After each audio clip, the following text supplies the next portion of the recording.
प्रिय विद्यार्थियों, कल हम संभववाद के बारे में पढ़ रहे थे। उसी चिंतन को आज आगे बढ़ाते हुए अपन शुरुआत करते हैं। तीसरे संभववादी विचारक किर्चॉफ महोदय थे। इन्होंने भी संभववाद का समर्थन किया और इन्होंने यह बताया कि मानव ऐसी मशीन नहीं है जिसकी अपनी कोई इच्छा नहीं है, परंतु कई स्थानों पर इन्होंने प्रकृति के प्रभाव को भी स्पष्टतः स्वीकार किया। इनके बाद ईसा बोमन ने भी संभववादी चिंतन को आगे बढ़ाया और उन्होंने बताया कि विकासशील मानव समाज की प्रकृति एवं उसके स्वरूप को भौतिक परिवेश निश्चित नहीं करता। परिवेश तो मानव समाज के विकास पर कुछ अनुबंध डालता है। जो जो मानव के ज्ञान, चिंतन एवं क्रियाओं में विकास होता है, त्यों त्यों सांस्कृतिक परिवेश के नए नए तत्वों की खोज होती रहती है तथा पुराने तत्व नया महत्व प्राप्त करते जाते हैं। इससे यह हुआ कि मानव जो प्राकृतिक पर्यावरण से जो साधन मिलते हैं उनको अपने ज्ञान और कौशल के हिसाब से संसाधनों में परिवर्तित करता है और अपने विकास के आयाम स्थापित करता है। मानव ने प्रकृति से जैसे लकड़ी प्राप्त हुई, उससे विभिन्न प्रकार के फर्नीचर, बिल्डिंग मटेरियल में इन सब में उपयोग वह कर पा रहा है। इसी कितने ही साधन है, कोयले का शक्ति में उपयोग, पेट्रोल का परिवहन और शक्ति दोनों चीज़ों में उपयोग करता है। अतः मानव एवं परिवेश, भौतिक एवं सांस्कृतिक का संबंध पारस्परिक है। उसने वैज्ञानिक विकास से अधिक महत्व प्राकृतिक परिवेश को नहीं दिया। उसने समझाया कि मानव दक्षिणी ध्रुव पर आरामदेह व प्रकाशपूर्ण नगरीय बस्ती का निर्माण कर सकता है अथवा पनामा नहर के बराबर खर्च कर सहारा में ऐसे कृत्रिम पर्वत का निर्माण कर सकता है जो कि वर्षा करने को विवश कर दे। वैसे तो वर्षा करने में प्राकृतिक पर्वत ही अपन देख पाते हैं, उनसे वर्षा हो पाती है, लेकिन मानव चाहे तो उस तरह के अवरोध बना करके पर्वत का रूप बना सकता है जिससे वर्षा हो जाए। उसका यह विचार स्पष्ट है, मानवीय तत्वों के विकास को अतिरेकता प्रदान करते हैं। इनके बाद नेक्स्ट विचारक कार्ल सावर थे। ये अमेरिकन भूगोलवेत्ता थे। वैसे तो अमेरिका में नवनिश्चयवाद का ज़्यादा समर्थन किया, लेकिन ये संभववादी चिंतन के विचारक थे। उसने भूतल पर सांस्कृतिक लक्षणों के विकास में प्राकृतिक परिवेश के हावी होने की बात स्वीकार नहीं किया। उसने the agency of man on earth surface नामक लेख में बताया कि मानव ने प्राकृतिक भूतल को प्रारंभ से ही परिवर्तित किया है।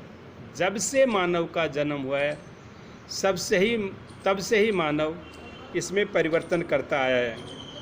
उसने मॉर्फोलॉजी ऑफ लैंडस्केप नामक लेख में बताया कि प्राकृतिक परिवेश जनित शक्ति को प्रभाव को समान रूप से स्वीकार तो किया जा सकता है, परंतु संभववादी इससे पूर्णतः सहमत नहीं है कि परिवेश मानव को व्यापकता से सर्वत्र प्रभावित करता रहता है। यह बात तो उन्होंने मानी कि कुछ रूप में प्राकृतिक परिवेश मानव को प्रभावित करता है, लेकिन वह संपूर्ण रूप से उस पर हावी नहीं है कि मानव परिवेश की विपरीत कार्य नहीं कर सके। प्रकृति ने तो मरुस्थल, पर्वत ये सब अवरोध के रूप में बनाए हैं। मानव ने मरुस्थलों का भी उपयोग किया है, नहर निकाल कर कृषि की है। पर्वतीय क्षेत्रों में भी सुरंग निकाल के आवागमन के साधनों का विकास किया है। उसके अनुसार प्रकृति कुछ सीमाएं अवश्य निर्धारित करती है, परंतु वहाँ भी मानव के लिए संभावनाएं एवं चयन की सुविधाएं हैं।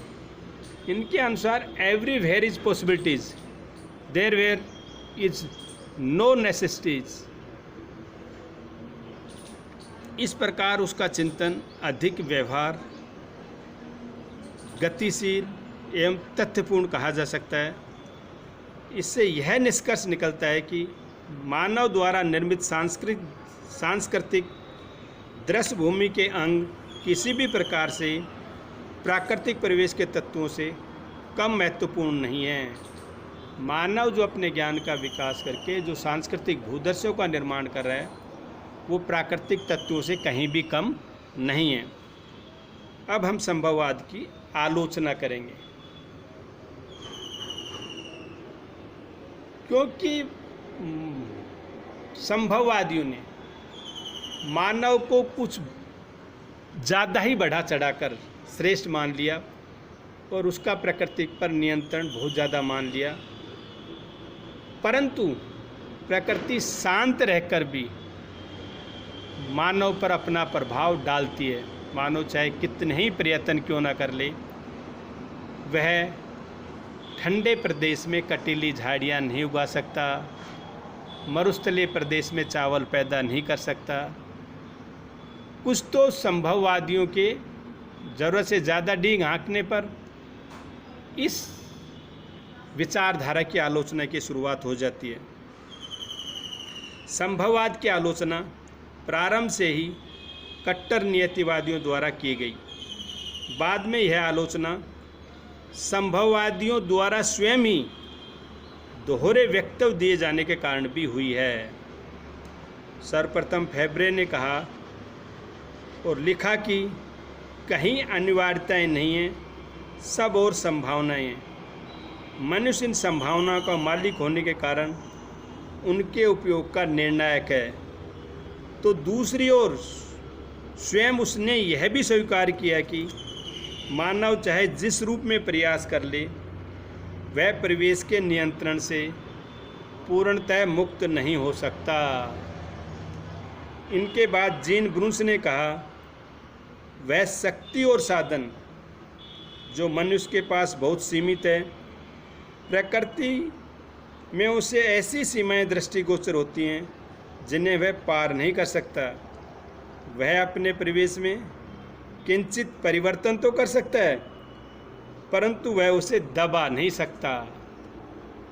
उसके बाद कुमारी सैंपल जो कठोर नियतिवादी थी, उन्होंने तो संभववादियों के वक्तव्यों को देखकर ही मीठी चुटकी लेते हुए लिखा, मानव अपनी प्रकृति विजय की डींगे हाँकता फिरता है, जबकि प्रकृति शांत रहकर भी निरंतर प्रभाव डालती रहती है।